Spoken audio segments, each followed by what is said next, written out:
हाँ तो प्यारे बच्चों, जय माता दी। ये पेपर है आपके अर्धवार्षिक परीक्षा सत्र 2023-24 का पेपर है, कक्षा 9 सामाजिक विज्ञान का।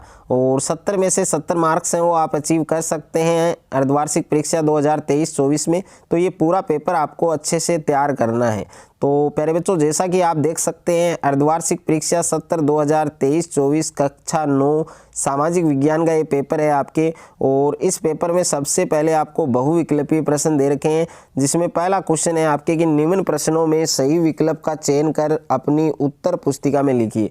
तो यहाँ पर पहला प्रश्न आप देख सकते हैं कि अतीत का सम्मान करते हुए सामाजिक परिवर्तन लाने की धीमी प्रक्रिया है उसके समर्थक थे।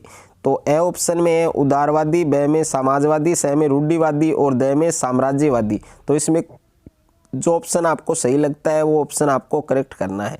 सेकंड है आपके कि भारतीय संविधान है वो कब लागू हुआ था। तो इसमें भी 4 ऑप्शन दे रखे हैं। और तीसरा प्रश्न है कि सीधे राज्य को अदा किए जाने वाला कर था। तो ए ऑप्शन में है टाइद, ब में टाइल, स में टाइट, द में राइट। और चौथा प्रश्न है कि अमेरिका में स्थित शेयर बाजार वॉल स्ट्रीट एक्सचेंज धराशायी हो गया था। तो ए ऑप्शन में 1924 में, ब में 1928 में, स में 1929 में, द में 1919 में। उसके बाद में 5वां प्रश्न है कि भारत की मानक याम्योत्तर रेखा है। तो ए ऑप्शन में है 82 डिग्री 30 पूर्वी देशांतर। तो इसमें 4 ऑप्शन हैं, जो ऑप्शन आपको करेक्ट लगता है वो आपको लिखना है। छठा प्रश्न है कि लोकसभा चुनाव के लिए देश को कितने निर्वाचन क्षेत्रों में बांटा गया है। तो ए ऑप्शन है 500, ब में 543, स में 450, द में 550। और 7वां प्रश्न है निम्न में से उत्पादन का प्रमुख साधन है। तो भूमि है, श्रम है, पूंजी है, उपयुक्त सभी है। और 8वां प्रश्न है भारत में निर्धनता के आंकलन हेतु प्रतिदर्श सर्वेक्षण कौन करवाता है। तो reserve bank of India, NITI Aayog और राष्ट्रीय प्रतिदर्श सर्वेक्षण संगठन और संसद।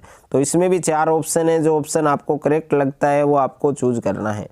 दूसरा प्रश्न है टूटी हुई जंजीर से क्या तात्पर्य है। तीसरा प्रश्न है काल बैसाखी किसे कहते हैं। और क्वेश्चन नंबर 4 है अब्राहम लिंकन ने लोकतंत्र की क्या परिभाषा दी। 5वां प्रश्न है मित्र राष्ट्र कौन कौन से थे। छठा प्रश्न है भारत का एकमात्र सक्रिय ज्वालामुखी है।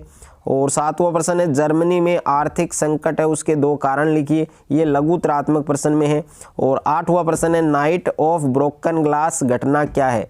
और क्वेश्चन नंबर 9 है कि मौसम और जलवायु में क्या अंतर है। और 10वां प्रश्न है भारत एक पंथ निरपेक्ष देश है, इसको आपको स्पष्ट करना है।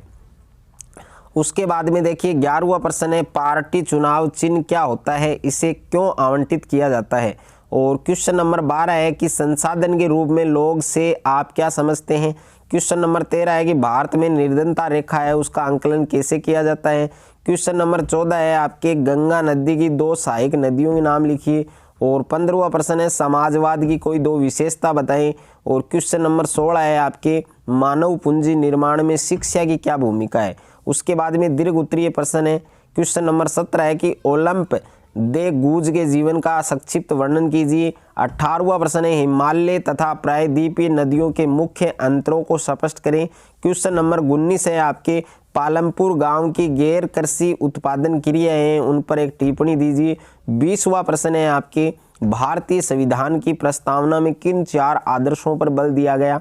और क्वेश्चन नंबर 21 है कि भारत में होने वाली मानसूनी वर्षा है और उसकी विशेषताएं हैं वो आपको लिखनी है। क्वेश्चन नंबर 22 है कि लोकतांत्रिक तथा गैर लोकतांत्रिक चुनाव हैं उनमें अंतर स्पष्ट करें। और क्वेश्चन नंबर 23 है प्राथमिक, द्वितीयक और तृतीयक क्षेत्र में किस तरह की विभिन्न आर्थिक क्रियाएं संचालित की जाती हैं। उसके बाद में निबंधात्मक प्रश्न है। तो क्वेश्चन नंबर 24 है इसमें कि फ्रांस की क्रांति की प्रमुख घटनाओं का वर्णन कीजिए। अथवा में क्वेश्चन है कि प्रथम विश्व युद्ध रूसी क्रांति का कारण कैसे बना, विस्तार से समझाइए। क्वेश्चन नंबर 25 है लोकतंत्र के प्रमुख गुण व दोष को बताइए। और अथवा में प्रश्न है भारत की चुनाव प्रणाली की विशेषता बताइए। क्वेश्चन नंबर 26 है पालमपुर गांव में उत्पादन के 3 कारकों भूमि, श्रम और पूंजी की प्रमुख विशेषताओं का वर्णन कीजिए। अथवा में प्रश्न है भारत में निर्धनता के प्रमुख कारणों को स्पष्ट करते हुए उन्हें दूर करने हेतु सुझाव दीजिए।